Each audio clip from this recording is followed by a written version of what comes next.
3, 2, 1, Jingle! Happy time has just begun. Brother, sister, smart, dumb, fun. Yeah!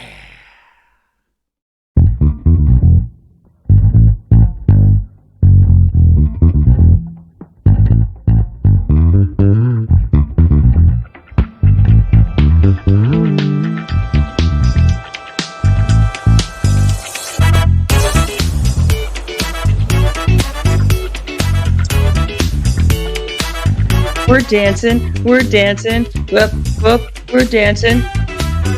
It's Father's Day, we're dancing. That's right, you guys, happy Father's Day. We're live an hour later than normal, but we were doing Father's Day stuff, so these things happen. I'm going to turn my music down a little bit, and then it will slowly fade out as God intended, or whatever. Yes, you guys, we are live, it's Father's Day. You're watching the Brothers Sisters or listening to the Brothers Sisters Smart Dumb Fun. I am Jenny Brothers. With me is and Brothers and Tara Trotter. You'll meet Tara soon. She is our Flag Day expert because that is our topic today, Flag Day. But you know, it's also Father's Day. I went down to Sturgis and I had some ice cream and some smoked fish with my dad. Not in that order. We had smoked fish first, which was quite delicious. So. I know it doesn't sound like a thing, but smoked fish is a thing, especially when you've been to Frankfort, Michigan, and you've been to their little smoked fish shop, and you get smoked whitefish, which is good. And we also had crackers with a smoked lake trout dip, also good. Very good. So yeah. So cool. I bought some of that too, but then I gave it to my neighbors because they took care of my cats and chickens last night. Good job. Yeah. I have some thoughts on what we did up north later, so I will talk about those when we get to our smart, dumb, fun section. So yeah, we are talking about Flag Day today.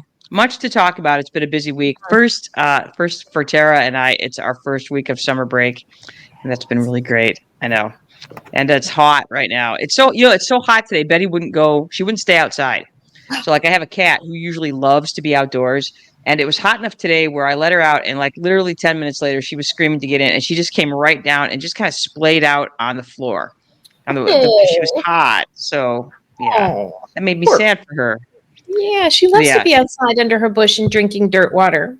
Not today. Nope, not today. So yeah, she's hiding in the cool corner of the house because I have the AC on. I never turned the AC on, but it was hot today, so I turned it on. Yeah, probably going to leave it on all week because we are under an excessive heat watch. Smart. I thought it was because we hot. So it's like, get it? Totally.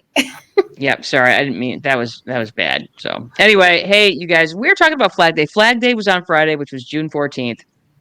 And today's topic was prompted by a friend of mine, Beth Leonard. I hope you're listening. I think I gave you the wrong time, though. Sorry. I told you 6 o'clock and we had to change it to 7 o'clock because stuff. So hopefully you're catching this. If not live, catch it tomorrow on Spotify or any of the other stuff.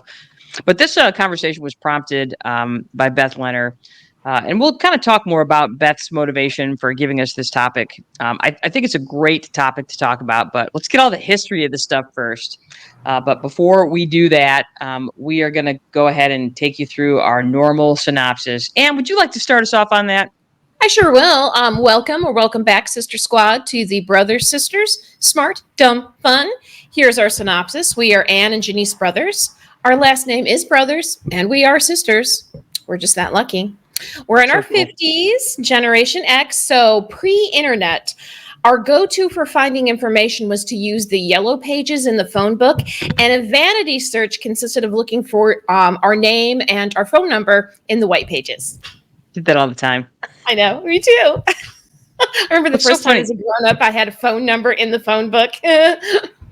Felt so cool.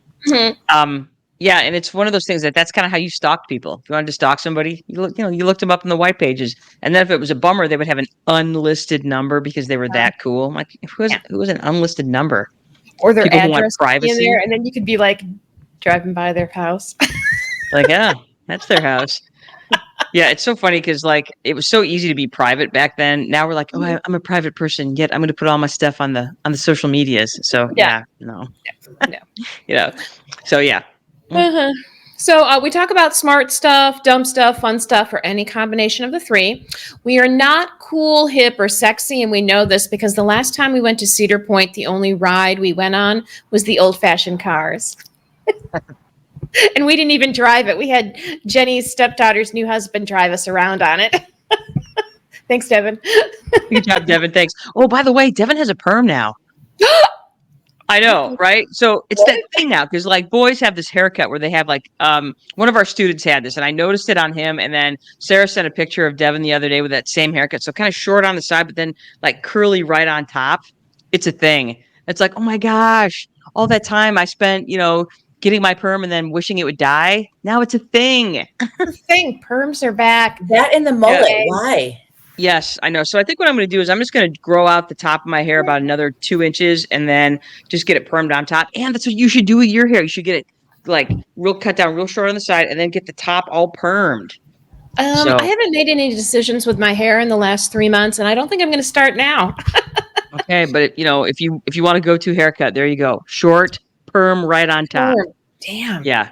I don't know. Wow. Just anyway, smell. if you're not from the Midwest and you do not know what Cedar Point is, it's our regional amusement park place. So, yeah. So that's what Jenny and I did. I believe it's world famous, especially for its roller coasters, which tells you how pathetic we are because all we did was the old timey cars. Yeah, exactly. And we had a hell of a time.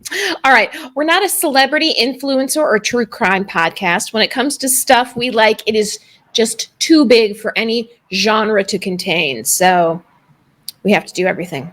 We're great to listen to when you want to learn things about stuff. And we may be the only podcast you ever need. That's for True you. Statement. Yeah, we have one of our listeners that we're the only podcast she listens to because she's that smart. Yes, Exactly. Vivian, we're talking to you. Yep, that's Thanks, you. Vivian. This podcast is not G, PG, or even PG-13. I mean, we're talking about fucking Flag Day, people. We may not be able to contain ourselves. That's right. Join us on our website, Spotify, Apple Podcast, iHeartRadio, and Amazon Music. All of them, or just choose your favorite. Like us, follow us, hit the bell, leave us a review, 5 stars, thumbs up, whatever you need to do. Just tell them how great we are. Give us your feedback with our Q&A questions and our polls. Yeah, do all that. And it's still Pride Month, so happy Pride Month. Correct. That is correct. So we're down with that. Yes. All right. So again, you guys, now this is the thing. Now I'm just going to warn our listeners right now. If you have liked us on the Facebook or if you follow us, you're going to be getting a little something in your DMs that is going to be a request for you to share us with people you know, even if they don't necessarily, even if you're not a big time listener. We're going to ask you to just push us forward. That's right. We're looking for push notifications. We're going to ask you guys to push us forward because really that's how we are. Neither of us want to continue with our day jobs. So we would rather do this because it's more fun. Way more fun. So if you can help us quit our day jobs, please like us or follow us on Spotify, YouTube, Instagram, Facebook, Apple Podcasts, iHeartRadio, Amazon Music. Put the word out, share with your friends and family, ask your friends and family to share us as well. Even if you only listen to us for like 14 seconds and you're like, yes, this is the greatest thing I've ever heard, or no, I'm never listening to this again. Please like us and follow us anyway. We would appreciate that. Yes, we would. Thank you.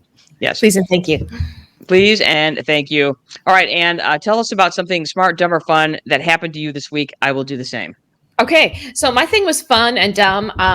There used to be this coffee house / art gallery in Alberta, Michigan called Trick Dog, and I adored that place. It was on a bluff overlooking what river is it? It's a river that dumps into Frankfurt. Betsy River? Beulah? It's the Betsy River. Betsy River, yeah. Betsy River, which flows into Lake Michigan. Anyway, you're up on this bluff. So they had this beautiful porch. So you can sit on the porch there. You could drink coffee. You could have a pastry. You could buy some of their art. It was amazing. Well, anyway, they were open for over 10 years. And then they decided they were tired. And they closed it. And the building has been empty for years? Like 3 or 4 years, yeah. Yeah, a number of years. And so somebody finally bought it, and that was the Furnace Street Distillery, and it's actually on Furnace Street. And they opened up the location. They still have a lot of the artwork that was part of the architecture of the building. And even though they don't serve my favorite things of coffee and treats, they do serve alcoholic beverages and pizza. So I got an alcoholic beverage. We had pizza. Jenny got an alcoholic beverage. We looked at the beautiful beautiful Betsy River, and they still have my favorite bench there, which is this bench that has carved red-winged blackbirds on it. And I've been trying to figure out how to steal it since they closed, but now I'm happy because I can go and sit there. And even though I'm not drinking coffee and eating sugar, I can have a lovely gin-based drink and eat some delicious pizza. I'm gonna go ahead and just say that the only thing that could have happened better to Trick Dog was that it became a distillery, and then it did. So I know, unlike Anne, I was afraid it was going to become somebody's house. I know I was too. So when it became a distillery, and honestly, the booze we had there yesterday was pretty good. My review of their bourbon was that it's a little young still, kind of has a little bit of that awesome gassy fume thing that has going for it. But you know what? It's gonna be good in another 5 years. So. And their gin was great because gin is meant to be served young because you make it in a bathtub. So, and serve it immediately. Yeah, you can get away with young vodka and young gin. It's harder to get away with young whiskeys. So yeah, there was a young whiskey. It was a well-made old-fashioned, though. It was tasty. It was not as tasty as the old-fashioned I got at the Poppycock in Traverse City. Damn, that was good twice. And it was fortunate that we went out that night because, Friday was not only Flag Day, it also happened to be A, our Aunt Julie's birthday, and B, National Bourbon Day. So score. That's a lot to celebrate.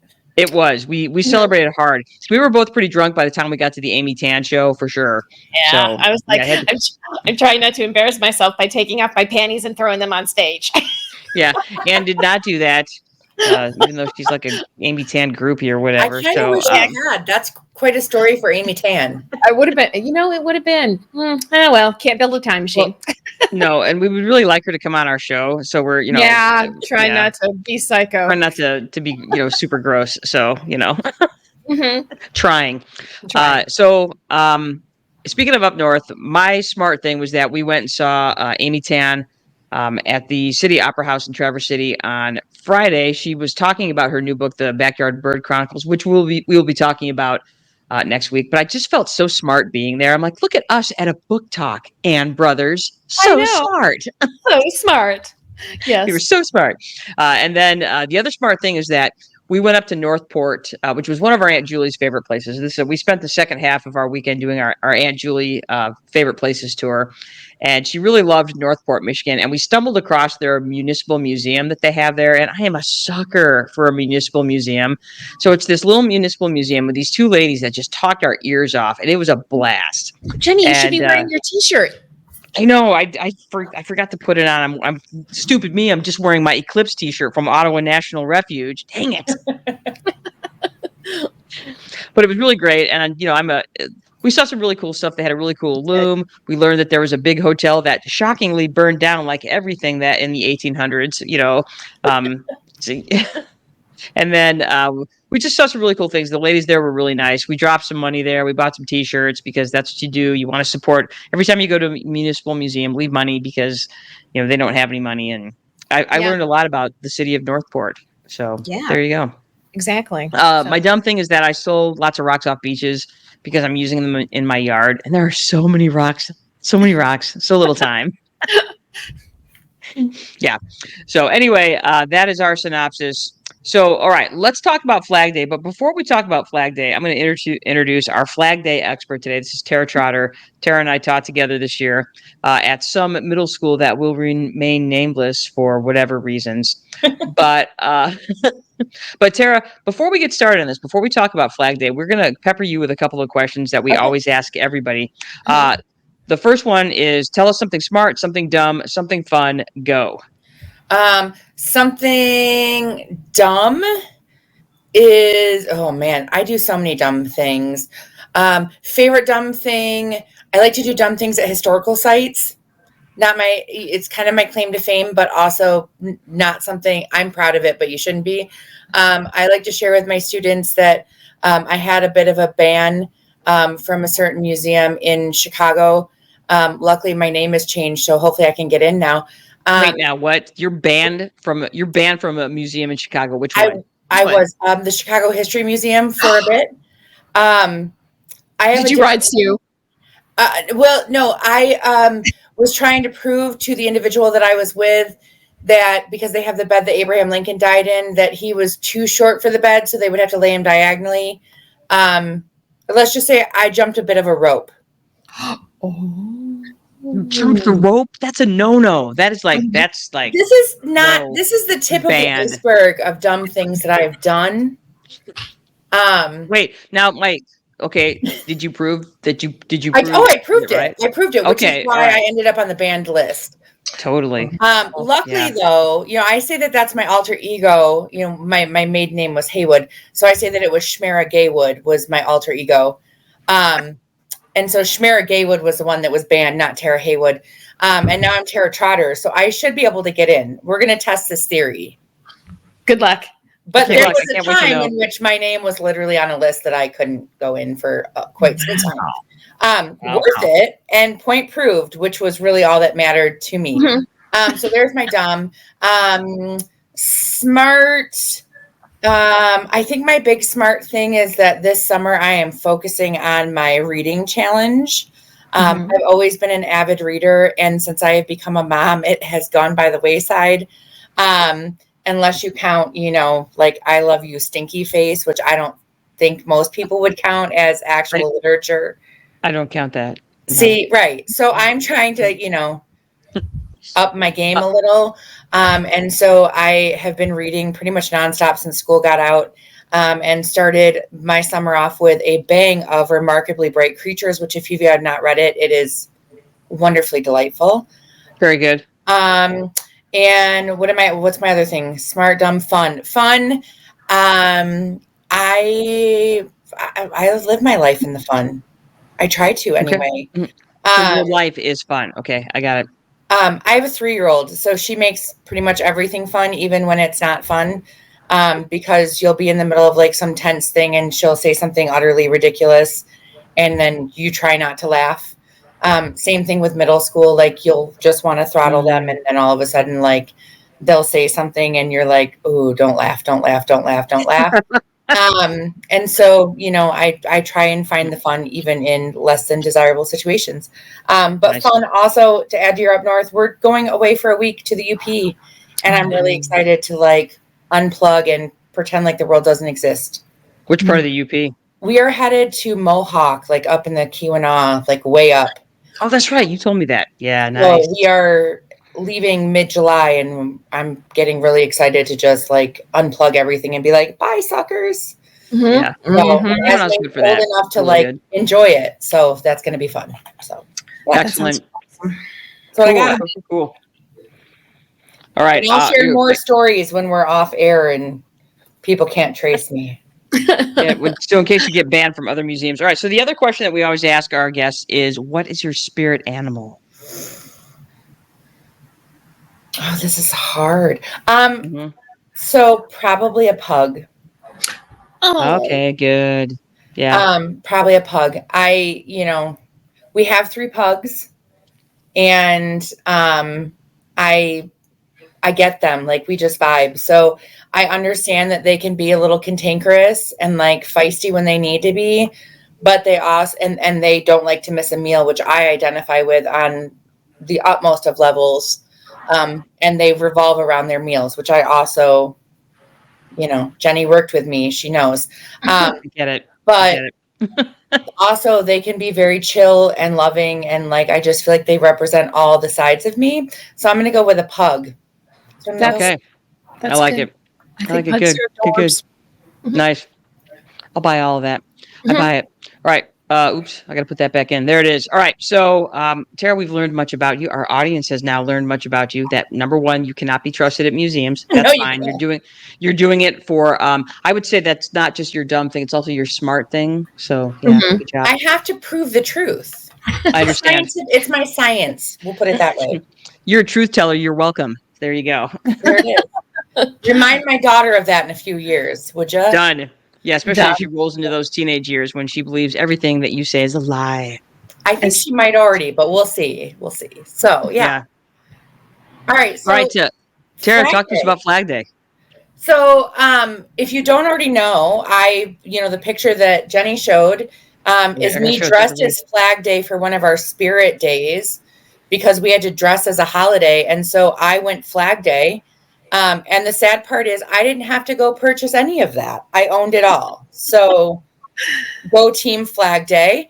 Anyone can do Christmas. Hello. So June 14th, 1777, Congress has kind of taken their break from writing the Articles of Confederation, and they kind of pass this resolution about the flag, talking about the 13 stripes and how they're going to alternate the white and the red, and that they're going to put the stars on, and that's going to represent this new constellation that's kind of the new nation that's being formed.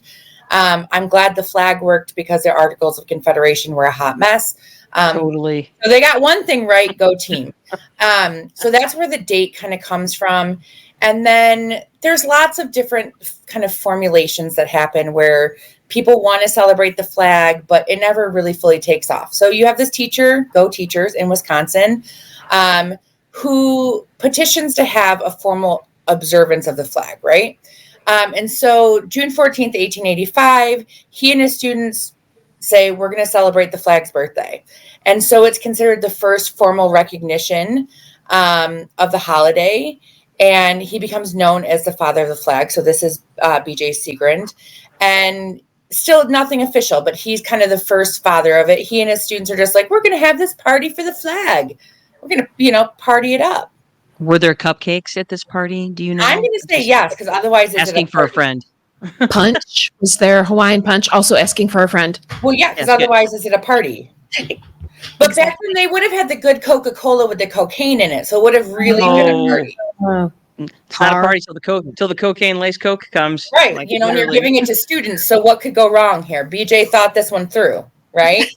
And it's in June, so it's at the end of the school year. So he really nailed this one. Cupcake, good job. And the Coca-Cola, right? So he's got this going. And so they're like, yeah, let's celebrate this. But he can't get anything like actually on the record. But people start to kind of pick up on it, and they start to celebrate because if he's doing it, why not? Right. So in order to understand what he and these children are celebrating with their cupcakes and Hawaiian punch and Coca-Cola, right?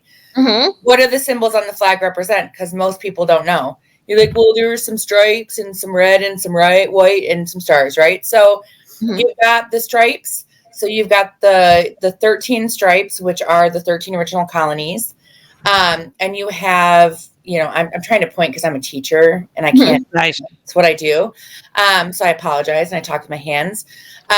So you have the 13 stripes and they alternate the red and the white. You have the stars. There's one for each state. So they have to kind of reconfigure that every time they add states to the union, which is kind of funny because they have to figure out how that looks the best. And I have a little story about that later on. You have the red, which represents kind of bravery and valor and kind of courage and sacrifice. You have blue, which is supposed to be kind of this vigilance and perseverance. And it's also kind of the color of the president. So the chief, commander in chief is supposed to be represented by blue, which is why you see the presidential seal and anything representing the president is blue. And then white is supposed to be the purity and innocence of the nation and like high ideals. So you put all those together and it represents kind of the entire nation unified. It's the president, it's all of the states, it's the history, it's all kind of the good and high intentions, it's the purity, the bravery, it's everything that our country is supposed to stand for. That's what all of those symbols are supposed to mean, right? And that's what when you see it, that's what it's supposed to be. So you've got, people partying it up for Flag Day. You've got Woodrow Wilson in 1916. He's like, hey, what if we make this official? No one bites. You got Calvin Coolidge. He's like, hey, 1927, guys, what do you think? We ready now? And they're like, man, not quite yet. Not so much. What are they waiting for? I'm like, seriously, this is like, we've been a nation now for, I don't know how many decades. Correct. I'm like, what are we waiting for? And it doesn't cost you anything, right? So this is not legislation that's going to cost anything. It's not anything that's going to be like this catastrophic change. People just were like, it's not really, it's not a good time. We're having a world war or we're going through a depression or whatever. Yeah. I mean, there's a couple things going on, that you're focusing on, but not now. Prohibition. They're thinking, hey, maybe this would boost morale, right? So finally, May 7th of 1937, Pennsylvania signs off on actually recognizing as a state Flag Day for June 14th. They're saying it's going to be a state legal holiday. So now all of a sudden everybody's like, well, if they're going to do it as a state, then maybe we should think about making it a federal situation. So Truman finally signs it into a law in 1949, but it's not till 1949. So wait, we had to wait till Truman to make this thing official. Yep. So B.J. Seagrand has his first one in 1885. That's when he has the first like official on the record celebration of Flag Day. It doesn't get signed into federal law until 1949. So what is that? 44 years? 54 years. Mhm. Yeah. Dang. Wow. Dang. 64 years. I was going to say, it's even more. Yeah. It's even more than Wait. that. Yeah. Yeah. Damn. That's crazy. It almost feels like a waste of cake and punch if cake and punch and, Coke laced Coca-Cola were good for any occasion. Well, but by 1949, our cocaine laced Coca-Cola is gone. So Gone. That's now they're less just fun down to already. the Hawaiian punch and the cupcakes, which is never a bad thing. True. You might have bomb pops by then, like the bomb popsicles. Ooh, those are good. So you're going to bring that in. That's not bad. That's not a bad celebration piece, No, right? No, not at all. So we've got that, right? So now, everyone's all excited about it, but then you get the myth of Betsy Ross. This is my favorite, right? Because everybody learns in school. Mhm. Betsy Ross is the one that sewed the first flag. She designed it, and she made this during the American Revolution, right? Go Betsy. About to ruin it, guys. Betsy Ross had nothing to do with it. What? I know. I've been relying on that myth for years. If you still go to her house in Philadelphia, they will still tell you this lie. Uh-huh. Because that's what their bread and butter is, right? You can go to her house and there's like flags everywhere and they've got the flag bunting and you go in and they tell you all of this. But there is absolutely no like historical evidence that this is true. In fact, this story never actually existed until her grandson came out in 1870 in a press conference and was like, my grandmother, Betsy Ross, designed the flag. Never existed. That's how Betsy Ross got her thing. They confirmed actually that it was a delegate who signed the Declaration of Independence from New Jersey, Francis Hopkins, who actually designed the American flag, and then it was created from the design that he had drawn out. And they have sketches and they have details of it, and they can like definitively prove it. I do think, though, we got to give Betsy some credit because Dolly Parton made a quote about her, which is the higher the hair, the closer to God. Because if you look at this picture, clearly that's who Dolly Parton was talking about. Well, Betsy Ross certainly was sexy, so it would be nice to think that the flag was made by somebody sexy. Betsy Ross. Otherwise you think, well, maybe Flag Day is not so sexy, but hey, let's add Betsy to it, and then you're like, yeah, You're wearing that gold dress, that killer brooch, and the big hair. Yep. Mm-hmm. So on, girl. So on. Exactly. Whether you actually did it or not, you just gets to sew it. Yeah, hubba hubba. Now, did she maybe sew the first flag? Was she not even a thing? What's happening? She was around, and she was like somebody who fixed things for the army and the military during the Revolution, and would kind of darn the uniforms. I love the word darn. Like I'm darning your socks or something. But she didn't actually have anything to do with the flag. Like they can't find anything historically that ties her to the flag other than this myth that has been passed on. Power of propaganda, baby. Right. Power of propaganda. Yeah. That propaganda is working it because most people, if you ask them, they're like, oh, yeah, it's Betsy Ross. That's what I would have said Betsy Ross. It's right up there with George Washington and his cherry tree, man. That didn't happen either. I'm sorry. Am I breaking hearts? I think I knew the thing about the cherry tree, but the Betsy Ross thing does have me shook a little bit, man. Yeah, I'm sorry. So just take a calming breath. We're gonna make it through. It's so hard learning new things. No wonder people hate history because it just blows up, and then you're like, I hate history because it hurts. I know. I hate being the truth teller because then people are like, you're the worst. Mm-hmm. You're the worst. How dare you lie to me? Lie to me. Spread the propaganda. I'm gonna believe my alternative facts, and you're just gonna have to shut up about it. So. Go for it. You fake news all you want, man. I'm here for whatever you need. I'll be like, okay, Jenny. You believe Fine. it. You believe No, it. I believe you. You're the expert. I'm going to go with Oh. it. I don't know. It's self-proclaimed, so I'll take it. I love being a self-proclaimed Excellent. expert. Okay, well, soothe my soul with fun facts. Go. Yeah. So I was thinking about it. I'm like, what don't we know about the flag, right? Because most people are like, well, there it is. Nice. Looks good. Nice. Red, white, and blue. Beautiful. So the Star Spangled Banner, which by the way, is the hardest national anthem in the world to sing. Did you know that? I did not know that. Because you have Canada to is hit so definitely many different easier. octaves. Mhm. Like there's only a handful of people that are actually like their voices are actually able to sing properly the Star Spangled Banner the way it is written. We believe Lady Gaga is one of those people. Do you know who is actually recorded as one of those people? Me? Dolly Parton?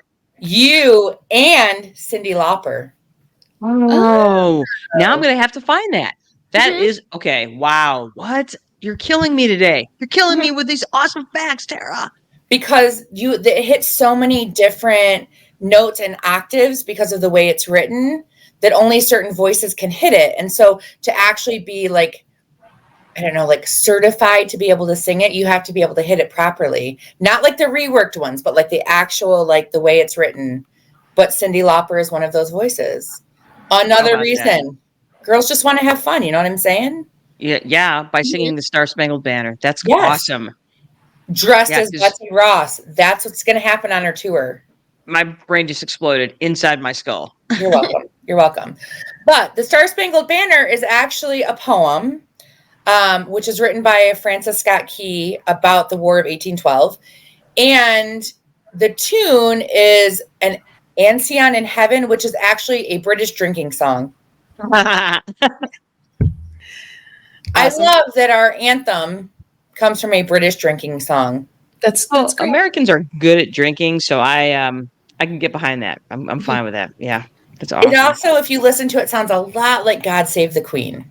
Yeah. Which also thought makes that me was- laugh because then is that based on a drinking song? I don't know. I'll have to look it up. Mhm. I'll It's get back. English, so probably. Well, yeah. Yeah.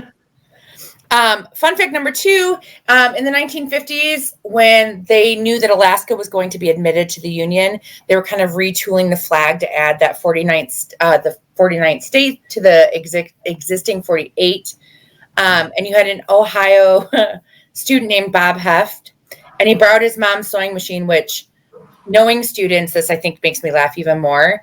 And he like took apart his family's flag and he stitched 50 stars on it because he wanted it to be proportional. And he had in his mind that Hawaii was going to be added. Like he kind of saw, what was coming, that Hawaii was going to be added. And so he sent it to his local statesman, Walter Moeller. And then Walter Moeller presented it to President Eisenhower. And when both of the states joined, Eisenhower actually presented that flag with the 50 states that the 17-year-old had kind of tooled on his mom's sewing machine as the flag that was then raised as the first flag with 50 states, that he had actually presented to his teacher, who gave him a B-. Oh. A guy. And it gets raised as the new national flag by Eisenhower. And the teacher was like, maybe I'll give you an A after all. So wait a second. So what you're saying to me, what I'm interpreting this as, is that Bob Heft is responsible for Hawaii becoming a state. Sure. Yeah. Good job, you Bob. know what? I'm Yes. going to, because it's easier for me, for this project's sake, I'm going to will Hawaii to be a state. Now, here's what I'm curious. Hawaii's kind of expensive to get to and live in and function in. Does he get a discount? I hope so. Ooh, I hope so he too. did. I hope he gets at least 50% off and like a 2-for-1 on hotel rooms, maybe I And hope so. airfare, for sure. on airfare. Yeah, And for his descendants, because they owe him. They owe him big. nice. That's how I Yeah, look. now I'm picturing 17-year-old Bob Heft just whipping out his mom's sewing machine and going to town and be like, Hawaii's got to be a state. Yeah, right? And then I'm picturing the teacher being like begrudgingly like, oh, son of a. Yeah. I already wrote it down in ink. Yes. B minus. But did the teacher really change it, or did Bob have to like get on the paper and like old school, like change the grade himself? Before he gave it to his mom. Yeah, 'Cause- we'll never know. Yeah, We'll never know. I Because he feel like used that's all our probably what threads, happened. so he had no choice. More fun facts, please. All right. More here fun we go. facts. All right, here we go. Unlike setting an intact flag on fire, which you can legally do, the Supreme Court said that you can do that. Flying one upside down is not always intended as an act of protest. According to the flag code, which is a real thing, it can be a distress signal. So if you are hanging it upside down, it could be a sign that you're in distress. So it's not like kind of waving the white flag of surrender. It can be like, hey, we're in distress. Please come help us. So if you I were know that.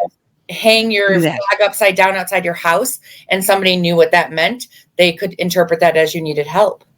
So I remember that because I'm sorry, I didn't mean to interrupt you, but I knew that one because remember, Anne, at Holy Angels Catholic School, the 8th graders were responsible for putting the flag up and down every day. Remember that?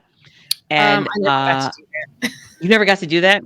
It's for A students. Anyway, one time, Jim Kaufman and John Hayden took the flag and they hung it upside down to be funny. But because, they're Jags, or they were, I don't know if they still are. I haven't, seen either of them in like 50 years. Anyway.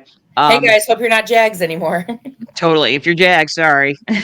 But anyway, they hung the flag upside down and the neighbors started calling the school because they thought maybe we were in distress. And then John and Jim got in trouble for that. So, see, yeah. And they're like, but deal. it was an accident. But we all knew it wasn't an accident. Yeah, it's a big deal. It is. Anyway. Fun fact number 4, which this is really funny to me because you see it all the time. The flag code says that you're not supposed to have the stars and stripes on any apparel, bedding, or drapery. Interesting. Oh, so when I'm seeing all these Jags with their flag bikinis and flag tankinis and tank tops and Daisy Dukes, that they're all breaking the law. Yeah. So if you want a Merca room, you're in trouble. Okay. So I don't know. I don't know. The practice of draping coffins in the American flag is not reserved for just the military veterans and government officials. Any burial can have that, which I didn't realize. I did not know that either. I thought that was you had to be military or government. I thought that was part of the tradition. But you could have that, if you decided you wanted that, you could have that yourself. Nice. I don't think I personally want it, but to each their own. Yeah. Fun fact number 6, etiquette calls for American flags to be illuminated by sunlight or another light source while on display. I did know that one. See, because we're old enough where back in the day where you couldn't fly the flag at all at night, it had to be taken down before sunset. Mm-hmm. So I remember that. So the fact that you can have it up after sunset and illuminate it now, that's a newer rule as far as the flag is concerned. Yes, that is a newer flag code situation. And I think that came in, I'm trying to remember because I read the flag code, nerd alert. Proud of that. Nerd. But, yeah. Hey, a girl's got to prepare, right? Ruth, we appreciate you. I believe that came in the 80s. I think it was either the 80s or the 90s. But I couldn't tell you which one. It's fairly recent. It is in my lifetime. Mm-hmm. So it's fairly recent. So fun fact 7. Coming. There we go. There you go. During the Vietnam War era, some demonstrators burned the American flags as an act of protest, which we had mentioned earlier. The Flag Protection Act of 1968 was enacted in response. It made it illegal to burn or otherwise deface the stars and stripes. But in decisions 20 years later, the Supreme Court had to rule on it. Like it went to the Supreme Court because people were saying, well, it's freedom of speech, right? It's symbolic speech. It's not, spoken speech, but it's symbolic speech. And so they said that they couldn't curb, people were saying you can't curb our symbolic speech rights in the First Amendment by prohibiting us from destroying a flag. And so is... Oh, call it. There I am. You get me back? Got you back. Yep. That as long as they followed the protocol, it would be acceptable. And that even doing that in protest would still be acceptable. And so technically you can burn a flag. Okay. I again wouldn't do it. It's not my thing. Yeah, it's not my thing. Fun fact 8, when flags are taken down from their poles, you have to keep them from touching the ground, which I think most people know.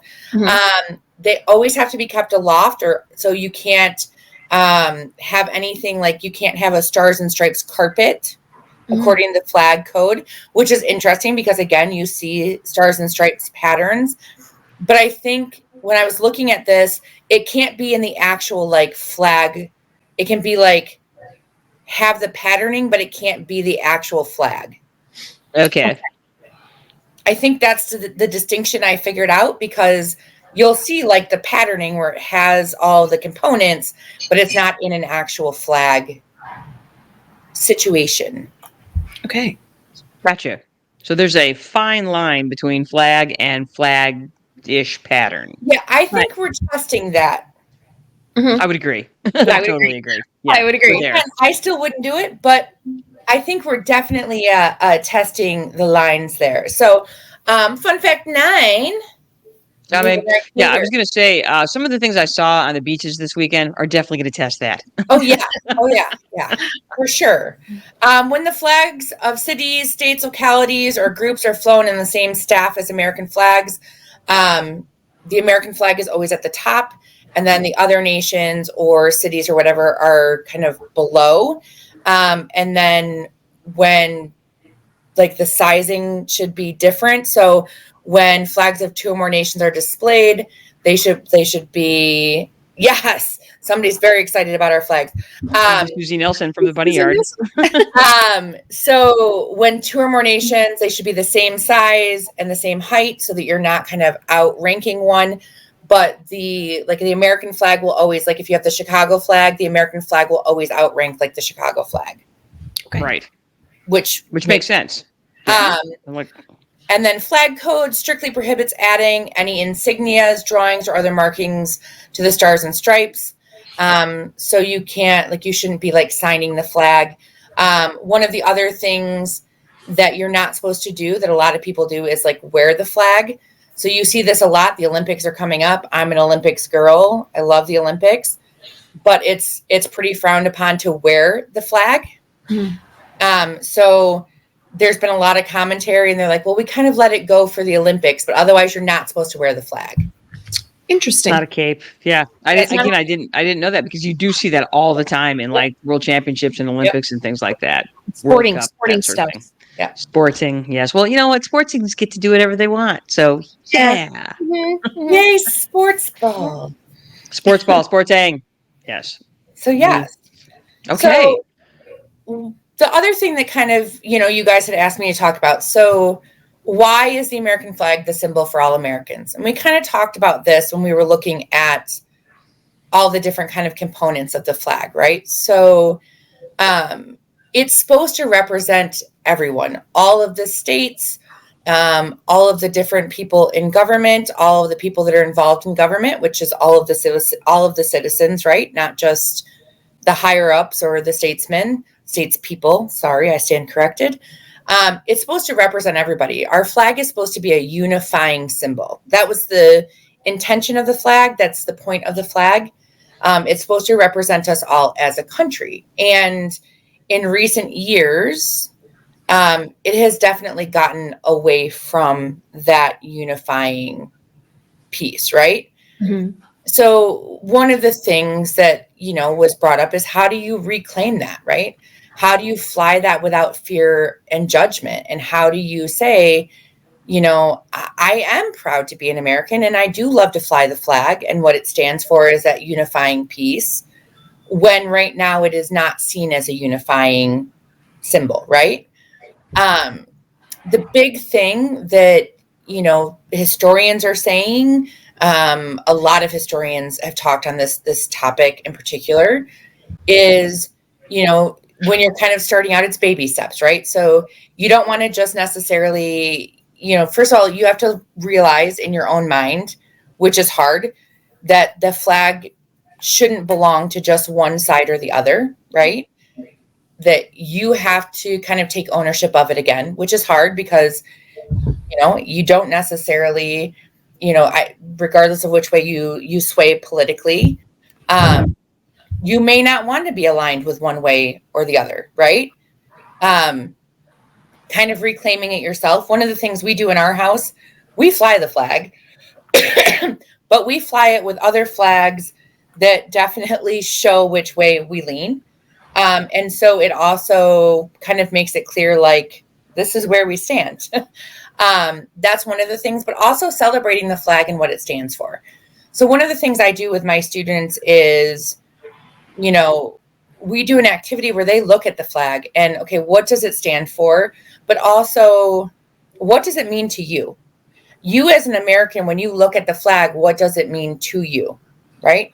Not politically, not any, like, what does it mean to you as a human being to see that flag as a citizen? And so kind of starting there and then finding ways to celebrate. How can you reclaim that flag? So as silly as it sounds, for Flag Day, in my house, we had flag dessert, which Jenny and I joked about when I was dressed as Flag Day. We barbecued and we did an actual like Flag Day pizza, like the dessert pizza. And, we talk about those things. And it's kind of taking that back and understanding that it's not for any one group to claim.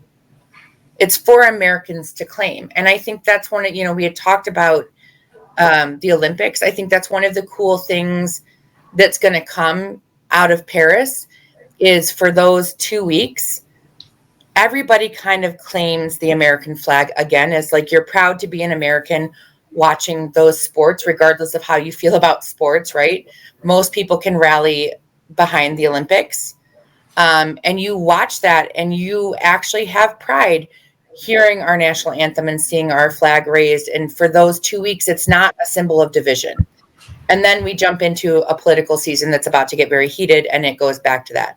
So how do we kind of keep that momentum going? And I don't think there's any perfect way, right? I don't think there is. I think it's a matter of, you need to find ways within yourself and within your community of how are you comfortable taking those baby steps. So if you want to fly your flag, fly it, not to be Shrek or anything of let your freak flag fly. But, definitely like one of the things that we've done is in our own home, we fly the flag, but we definitely make it clear which way we stand when we fly our flag with other things that we have in our yard or that we fly other flags with it, right? Maybe start there. And then you can kind of reclaim it from that standpoint and start from that, those small steps.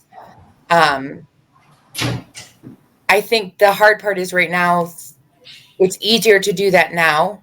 Come September, October, November, it's not going to be as easy. Probably not. Yeah. Like one of the things I saw this weekend, I can't remember which town we were in. I want to say it was Alberta, where I saw somebody, they had an American flag, they had a pride flag, and they had a Ukrainian flag. So there was literally no doubt where those folks stood as far as their ideals and which way they leaned and how they thought. And I think that's important. Yeah. Yeah. And I think, go ahead. Well, I just think it's, we can all celebrate the flag. We are all Americans that, and we can fly the flag as Americans, but we can also have different views as Americans. Absolutely. And so, the flag isn't supposed to be a divider. It's supposed to be a uniter. So, Well, there's been a lot of, the New York Times has done a lot of conversation and op-ed pieces recently too about, how it's a matter of like taking back the flag as a unifier, right. Taking it back as as Americans. It's not supposed to represent the right or the left. It's supposed to represent Americans and the country as a whole and the people as a whole, and how that has to be the standpoint and not, it represents, you're pro-Trump or you're pro-Biden or Obama. And even there was a statement made by Barack Obama that there was a time where he stopped wearing the American flag pin. And he said, it's become too divisive. And then people suddenly think now that, I lean one way or the other. And he goes, and that's not what it's about. It's like, it's supposed to be about American people. And for me, what my irritation with it is that people will fly the flag as a way of saying, look how patriotic they are. I don't buy that at all. When you're saying, like you said, it's a unifier. We as Americans have what makes America truly great is the idea that you can have different ideas and perspectives, and that you live and work with the same people, and that you can have some sort of discussion about the way things are or the way you think they should be, and somebody has the ability and the voice to say, I don't think so, I think it should be this way for this reason. And instead what it's become is it's come this thing where we wrap ourselves in the flag and we say, well, I'm a patriot, I'm going to hide behind this flag, and I'm going to simply use it as a way to cover up my hate. And I think that's the thing that, for me, that's one of the reasons it's become so divisive, is because it's become this symbol of hate instead of unification and acceptance, which is what really just grinds me to no end. I actually found when we started flying our flag again that it opened a lot of dialogue with some of our neighbors that have varying, views than we do. And Sure, even everybody's different. Varying views than we do, which is wonderful. Like, I don't want you to have the same views that we do. We don't have to. And it opened dialogues, and, it's like, oh, we can agree to disagree. But I agree. Like, it's just like any other thing. You can't use it to hide behind and be like, this is my hate shield. Like, this is my, this is like my Superman cape of hate, that like makes me steel that you can't bend. That's not what it's supposed to be. And if you look at, like, it's supposed to represent bravery and valor and innocence and high ideals and the history of our country, which is not without hate and without problems. Totally. I've taught history a lot of years, studied history in a lot of different places. It's not, and a lot of it's gross. A lot of it's really gross. A lot of it's gross. Yep. And it's not, without many of its own flaws. But by the same thing, the key is to learn to do better, to understand, to ask questions, to see people, to talk to people. It doesn't mean you have to share their views, but the idea is to have those conversations and be open to those conversations. And I think by encouraging people, even if you're, flying like the American flag, the pride flag, and Ukrainian flag, and somebody comes up to you and they don't agree with those things, right? But you have that conversation, you're opening that dialogue, and that's what's important. And I think coming into the season, that's huge. And you're opening up that dialogue, and you're also, by right, you have every right to fly those flags. Yep. You do. You have every right to do so. And people do not have the right to tear down those flags or to face those flags or do, like, if you don't, like you said earlier, if there's something you don't like, don't look at it, and it's, and I think that's the thing that again, you don't get to come and tell me what flags I can fly in my yard, ever. And I don't get to do that to you either, ever. That's off limits. But also, if you have a question about something that I'm flying, come talk to me. Totally. Rather than just ripping it out of my yard. And have a don't tread on me flag, because I talk about it historically and what it means in the historical context. You got some shit for that this year, didn't you? I did. And that stopped when I had the conversation about how it's used in a historical context and why it's there and what it means, and how we talk about how it develops from what it started as to what it has become, and how we talk about how it has become such a piece of propaganda, and how I have that conversation with the kids and how we develop that conversation. And it stopped, like the conversation stopped. And that's the other thing too. If there's something you have a question on, come talk to me. If you're questioning why I'm flying the flag because you're suddenly like, oh, did you do a complete 180 in your belief system? Come talk to me. If you think I did, clearly you don't know me that well. But if you think that I did, come have that conversation with me. And it's very much like the students. I will say that to them too. If there is something that doesn't sit right, let's have that conversation, and I'm not going to assume that you're coming from a place of ignorance or hatred. Maybe I should in some cases more so, but I'm not going to assume that's where you're coming from. Right. We need to sometimes have those conversations and ask those questions to do better, to know better, to learn, right? And I approach that with a lot of other things, the same way I would approach that with my students. And I think flying the flag, you're opening a door for conversation. And I think the best way that we can kind of take this back as a unity for our country, and I think the Olympics gives us, not to be like, yay, Olympics, but I think it gives us a good reason for people to want to fly their flags. And it gives you kind of a safe space of like, hey, it's yay Olympics, right? It's not political right now. Like, it gives you that safety of like, I can tiptoe into the water, right? Before Jaws is going to jump onto the boat. Yeah, you're going to need a bigger boat, right? Come October, you're going to need a bigger boat. But in July, you're going to be able to be like, okay, we got this. And then you can kind of feel out how you feel about it before things get more heated moving into this election cycle, because it's going to change. Agreed. It's going to change. But I think the biggest thing is just reminding people that it's not meant to, the flag is not really supposed to be a political situation. It's meant to be a unifying, like, we are Americans. This is supposed to represent us all and unify our country.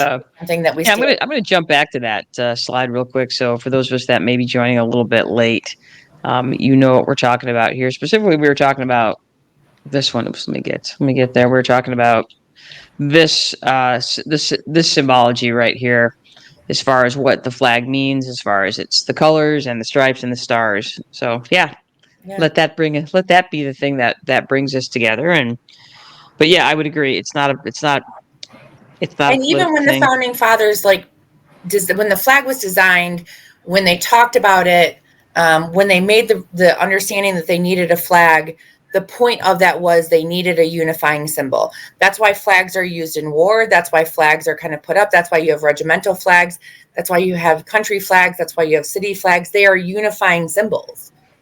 That is the point. They are supposed to unify and identify. And so you're supposed to be identifying us as a country, as a unified people. And so it's bringing that back. And it's going to take people having the bravery and the strength to say, look, politics aside, I'm going to stand behind this, and I'm going to proudly fly this flag, because it means to me as an American. Yeah, I think that's a really good statement, Tara. That idea that if we want the flag back, we have to take it back, and I think that's a great statement, a great thought. That, yeah, and I think it was Tony Caselli said that last year, and when I was having this conversation with Tony or something. Yeah, but even last year, he had mentioned. I think he put something on Facebook about that, and it kind of got me thinking about that as well. I'm like, yeah, I guess I kind of avoid that for that reason. But yeah, I would agree. It's about being brave enough to take it back. So yeah, I love it. So that's heavy stuff. So we are coming up on our hour. So I'm going to go ahead and kind of wrap things up a little bit. But I'll actually post a couple of questions similar to this about Flag Day, just kind of how you feel about it and your thoughts and so forth. But in the meantime, well done, everybody. You have done another hour or so learning things about stuff. In this case, you learned about the history of Flag Day, the history of our flag, the symbology on our flag, and we've also talked a little bit about kind of reclaiming the flag as a unifying symbol of our nation. And remember, you guys, we want to hear from you. We want you to answer our poll questions. We want you to give us your questions, concerns, comments, and confessions. That's right. We want to know your secrets. Are we sure? Yeah, we do. We do. Yeah, we do. So we totally do. We absolutely do, because it's fun to talk about. Okay, good. So yeah, so a lot to talk about. Some deep and meaningful questions coming from today's topic for sure. We could definitely talk about this forever. We have a ginormous thank you to Tara Trotter. Tara Trotter, otherwise known as Schmera Schmatter. What was that? Schmera Gaywood. Now it would be Schmera Schmatter. Yes, Schmera Gaywood Schmatter. Hyphenated. Her alias to get into history museums because she's banned. So yeah, Tara, thank you for doing this. Tara put all these slides together. She was our history expert. So yeah, you've got a tote bag and some stickers and maybe a bottle of wine or something coming your way. So yeah, that's right. That's My right. gosh, As I just Oprah want to would come say. back and do this again. So call on me. Absolutely. Oh, Yeah, yeah. we like history, so we'll Yeah. totally call on you for Love sure. Next time it. we need our history expert, Tara That's Trotter. right. That's Yes, right. done. So absolutely. So thank you very much. We appreciate you coming on, especially on Father's Day. It was a busy day today. I know you were out doing stuff. Thank you. Yes, you were in beautiful Indiana today. So huzzah. Huzzah. Uh, Yep. And remember, ladies and gentlemen, you can support the Brothers Sisters for free. All you got to do is like, follow, subscribe, or leave a review, a 5-star review on Spotify, YouTube, Instagram, Facebook, Apple Podcasts, iHeartRadio, and Amazon Music. Put the word out, share us with your friends. Tell us we're fun to listen to because you'll learn things about stuff. Even if you don't like learning, you don't have to learn very hard. This is light learning. Okay. We're not going to make you do chemistry, no stoichiometry, no No physics, I test. promise. No No test. testing, no tests. We will not test you on this later. So yeah, join us next week. We will be doing a review of the book, The Backyard Chronicles by Amy Tan. You can see a few fun things that Anne has put on our slides today. We got to listen to Amy Tan talk in Traverse City on Friday night, which was a blast. She's a nice lady. She seems like a nice lady. She is, and she's So, she's very good public speaker. She was very good public. engaging Yeah. and funny, and I wanted her to keep talking for another hour and a half. So Yeah, and she's got that sly sense of humor. It's like she's Mhm. really funny. I was Yeah. very amused, and I really have enjoyed this book. And her Mhm. drawings are fantastic. She's really fun fact. She's an amazing artist too. So Yeah, I was yay, like, it full turns out package. Amy Tan is brilliant. Is brilliant on Mhm. every level. Yeah. Please be on our show. Okay, good. Yes. Please be on our or just follow us. Would you follow us? Please That'd follow be us. great if you could Please, follow us. that'd be great. Yeah, Okay, thank you. we just want Just you to five- like us, okay, Amy Tan? 5 stars. Please like us. Jazz Can we hands. just be All right. best friends, please? Totally. So needy. I don't know. This show makes me needy. Okay. Anyway. Hey, again, talking about next week, we'll be talking about the Backyard Bird Chronicles. Until next week, I am Janice Brothers. Oh, and I'm Ann Brothers. Oh, you worried me there for a minute. I'm And sorry. that's okay. So let's do that again, this time with Okay. feeling. And I'm going to put the background music on as well. Wait. Okay. Until then, I'm Janice Brothers. And I'm Ann Brothers. I'm sorry I'm distracted. There's a cheeseburger behind me. Oh. Oh. That's right. So I'll finish this up, Ann, so you can eat your cheeseburger. We want you to get out there. We want you to do something smart, do something dumb, do something fun. We are out of here. Thanks again, Tara Trotter. You rock. Thank you, Tara.